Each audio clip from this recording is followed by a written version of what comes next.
This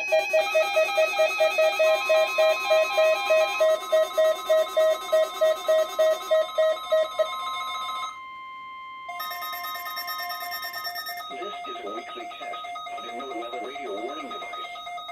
During potentially dangerous weather situations, specially built receivers are automatically activated to warn of the impending hazard.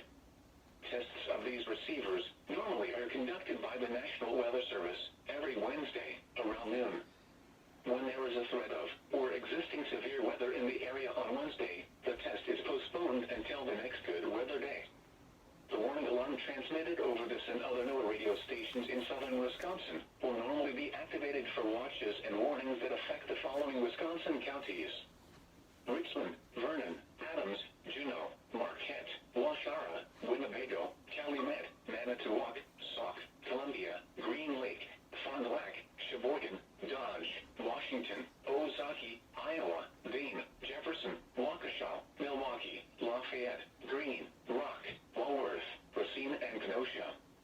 And the following Illinois counties: Stevenson, Boone, Winnebago, McHenry, and Lake. And all adjacent coastal waters of Lake Michigan.